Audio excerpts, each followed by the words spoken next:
Olá, amigos e amigas do nosso canal. Eu vou dar uma pista do santo que iremos falar hoje. A bondade e a ousadia eram as tônicas de sua atividade pastoral. Sua vida cotidiana, uma conjugação de sacrifícios, oração e atividade missionária.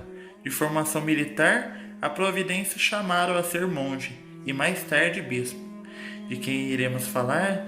De São Martinho de Tours, que a sua festa é celebrada no dia de hoje. Pois bem, vamos para a sua história. Eram os primeiros dias de novembro de 397, no povoado francês de Candice. Um bispo ancião jazia gravemente enfermo no mosteiro. Multidões vindas de Poitiers e de Tours montavam guarda à porta daquele santo lugar. No dia 8, logo após seu falecimento, o silêncio entrecortado por preces cedeu lugar a uma barulhenta discussão. Em sonhos, o jovem soldado viu Jesus, com a metade do manto por ele doado. Sonho de São Martinho. Martinho foi nosso monge e nosso abade, por isso pedimos que nos entregue o corpo, diziam os habitantes de Poitiers. Deus o tirou de vós e o deu a nós, replicavam os de Tours. Segundo a tradição, seu túmulo deve ficar na cidade onde foi consagrado. O que fizera em vida esse prelado para provocar tal disputa?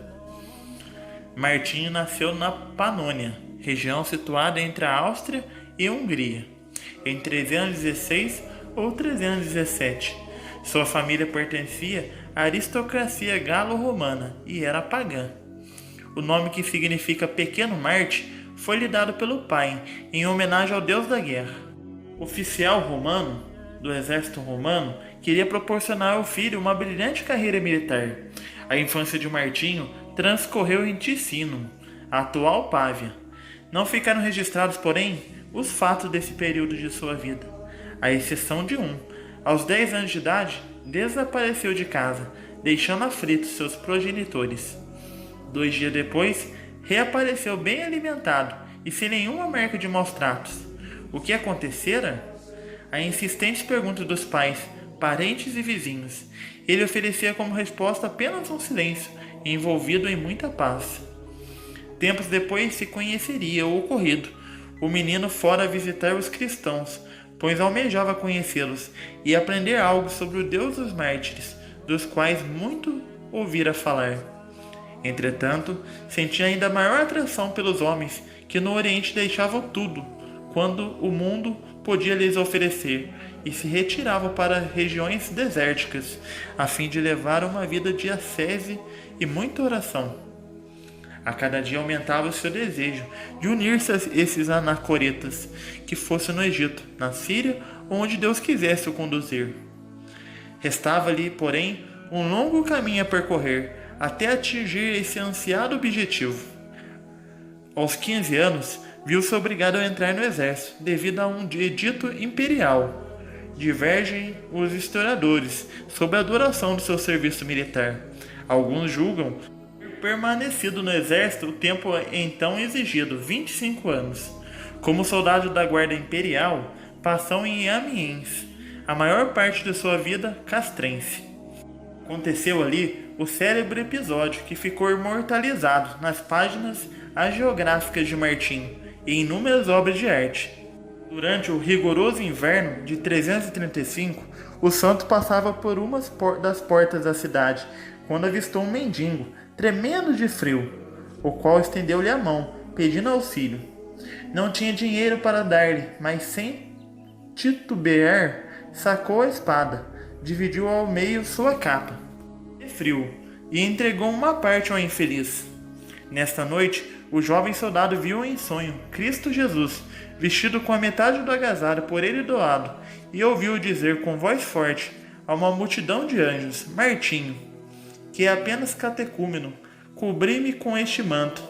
Embora ainda não fosse batizado, sua alma estava já embebida da caridade cristã. Ao acordar, deu conta que seu manto estava completo, e não estava mais dividido, quando ele foi doado àquele morador de rua. Na vida militar, Martinho comportava-se de modo diferente dos seus companheiros de caserna. Assim, por exemplo, Todo membro da guarda imperial dispunha de um cavalo e um escravo, ser desprezível e sem direitos, segundo os critérios da época. Entretanto, o jovem soldado tratava como um irmão, a ponto de lavar-lhe ele mesmo os pés e servi-lo durante as refeições. Quando teria sido lavado Martinho nas águas batismais, não se sabe ao certo, provavelmente ainda em Amiens, pois quando deixou o exército no ano de 356, dirigiu-se para Trèveris, onde havia uma ativa comunidade católica. Atraído pela fama de santidade do bispo Hilário, viajou para Poitiers, a fim de tomar o venerável prelado como mestre e guia. Este o recebeu de braços abertos e quis ordená-lo diácono. Martinho, porém, sentindo-se indigno desse nobre cargo, aceitou somente a ordem menor do exorcistado. Aprofundou-se no conhecimento da doutrina cristã, prestes a renunciar por completo ao mundo. Julgou-se um dever visitar os seus pais, que haviam retornado à Panônia, pois ansiava por vê-los professar a fé cristã. Seu mestre animou-o nesse intento e, ao mesmo tempo, o fez prometer que voltaria. Empreendeu a viagem, enfrentando muitas dificuldades, escapando por pouco de ser morto por salteadores ao atravessar os Alpes. Afinal, encontrou-se com seus progenitores, falou-lhes de Cristo, da vida eterna, e incitou-os a receberem o batismo. O coração materno sentiu-se logo inclinado a crer naquela doutrina, meio misteriosa, mas sublime, exposta pelo filho.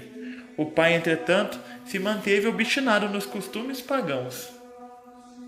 Importante lembrar que nessa época tratava-se de ferrenha luta contra os hereges arianos, os quais negavam a divindade de nosso Senhor Jesus Cristo e, consequentemente, seu sacrifício redentor. Na Panônia, o número de partidários de Ário era considerável, inclusive entre o clero. Por defender a boa doutrina, Martinho foi açoitado e teve de voltar, fugindo para Poitiers.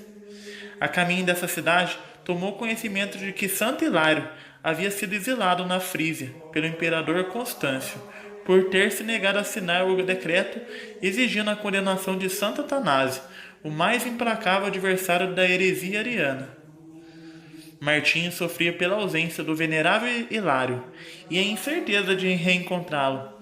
Entre mentes, resolveu restabelecer numa pequena ilha italiana, perto da cidade costeira de Albenga, a qual lhe pareceu propícia para sua primeira experiência de vida eremítica. 3 anos depois, o santo bispo voltou a Poitiers e para lá viajou Martinho, também sob auspícios de Hilário. Instalou-se em Ligugé, às margens do rio Clain, a fim de levar uma vida eremítica, dedicada apenas à oração e muita contemplação. Entretanto, durou pouco o almejado isolamento.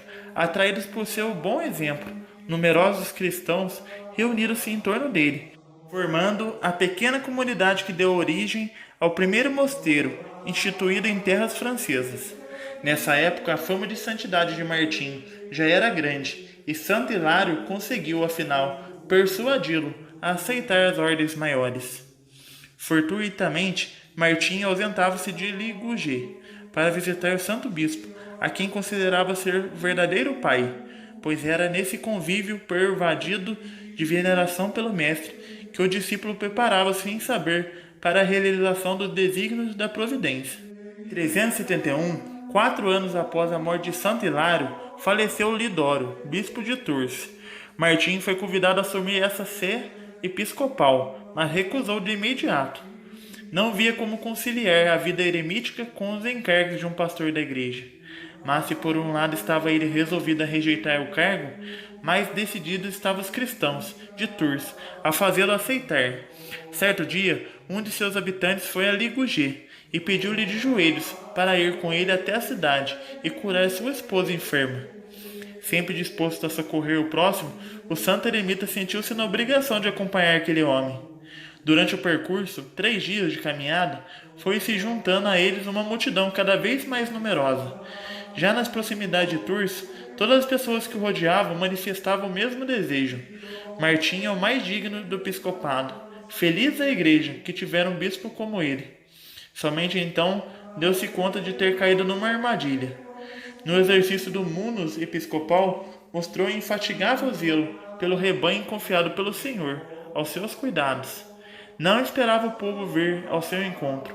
Ia mais recônditos lugares, por vezes, até extrapolava os limites de sua diocese, no empenho de propagar a verdade de Cristo.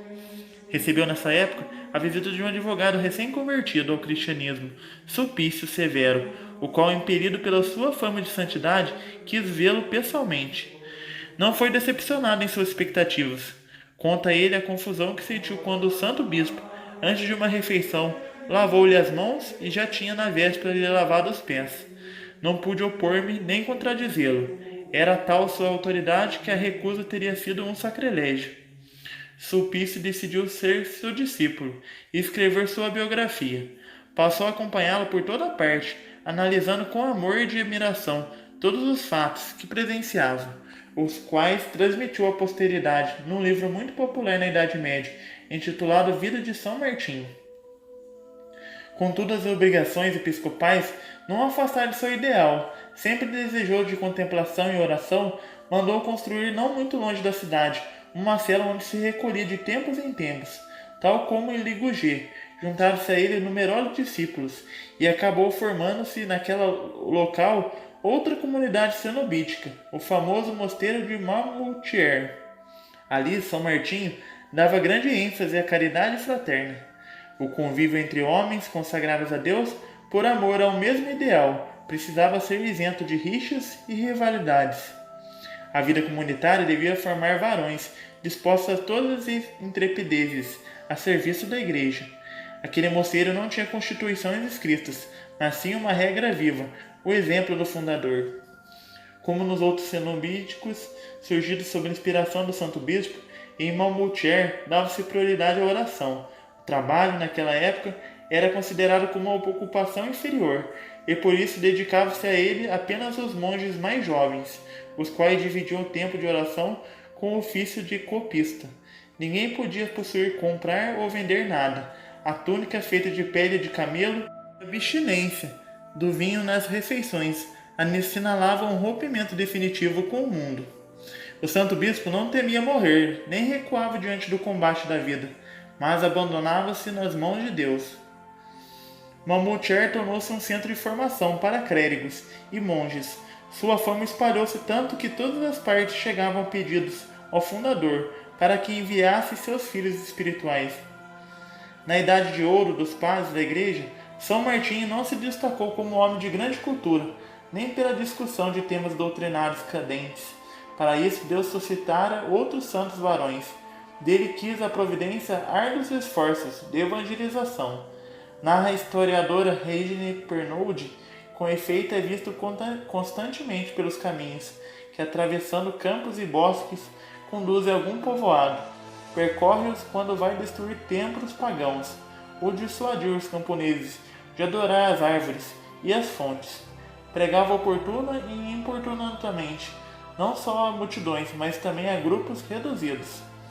Nessas missões apostólicas, junto às populações rurais, extirpava as crenças e superstições pagãs e lhes incutia a doutrina cristã. Não se contentava em convertê-los, mas ocupava-se de dar aos neófitos uma adequação formação cristã, onde encontrava ânimos acirrados. Seu trato bondoso suavizava os corações. Incansavelmente na defesa das verdades da fé, São Martinho entregou-se totalmente a Deus, mas também às almas confiadas a seus cuidados. A bondade e a ousadia são notas tônicas de sua atividade pastoral. Sua vida cotidiana era uma conjugação de sacrifícios, labor apostólico e oração. Seu descanso era fazer bem às almas. Tinha já cerca de 80 anos de idade e sentia-se esgotado quando foi chamado a restabelecer a paz entre os sacerdotes do povoado de Cannes, o qual se encontrava numa desoladora situação de discórdias. Partiu apressadamente para exortá-los à caridade fraterna e obteve pleno êxito na sua missão. Foi a sua última missão. Sulpício Severo não acompanhou seu mestre nessa viagem, mas certa manhã sonhou com ele vestido de branco, sorridente e esplendoroso. Seu rosto era como uma chama, seus olhos brilhantes como estrelas, e sua cabeleira era muito luminosa, e viu como transportado por uma nuvem veloz. Era ele acolhido nos céus, entreabertos. Sulpício despertou sobressaltado, e pouco depois entrou no quarto um criado que lhe disse: acabam de chegar 2 monges de Tours, trazendo a notícia da morte de Dom Martinho. O que se passara de fato? Depois de restaurar a concórdia entre os sacerdotes de Cannes, o venerável ancião sentiu-se abandonado pelas próprias forças e comunicou seu estado aos religiosos do mosteiro, onde se hospedara. Em meio a lágrimas, estes rogavam insistentemente a Deus a permanência na terra de seu extremoso pai e pediam-lhe que fizesse o mesmo. São Martinho, porém, não temia morrer, nem recusava o combate da vida. Deitado no chão, sobre um leito de cinzas, abandonava-se nas mãos de Deus, pronto para fazer a sua divina vontade. Seu rosto resplandecia como o de um anjo. O falecimento do venerado bispo provocou grande comoção, e depois da célebre discussão entre os habitantes de Poitiers e de Tours a respeito de qual cidade tinha direito aos santos despojos, os habitantes de Tours conseguiram roubar à noite um inestimável tesouro. A população inteira saiu para recebê-lo. Bom, meus amigos e amigas, essa é mais uma história extraordinária da vida dos santos, ao qual nós deixamos neste canal. Peçamos a ele, a São Martinho de Tours, que possa vir em nosso encontro com sua santidade. Inúmeras histórias estão assimiladas a este santo, ao qual não caberiam neste vídeo. Apenas com este testemunho dá para a gente ter uma ideia de qual o tamanho amor que foi a Cristo. Ele, sendo de uma família pagã, se reconduziu, guiado pela luz do Espírito Santo. Peçamos sua intercessão e que ele nos ilumine na nossa caminhada cristã, para que os desafios, as lutas, não desaminem a nossa caminhada, mas sim nos encoraje, como São Martinho de Tours, a viver uma vida sempre santa e reta, se encontrando como fosse o primeiro amor, todos os dias da nossa vida. Rezemos. Ave Maria, cheia de graça, o Senhor é convosco. Bendita sois vós entre as mulheres, e bendito é o fruto do vosso ventre, Jesus. Santa Maria, Mãe de Deus, rogai por nós, pecadores, agora e na hora de nossa morte. Amém. São Martinho de Tours, rogai por nós. Nossa Senhora Aparecida, rogai por nós. São Padre Pio, rogai por nós.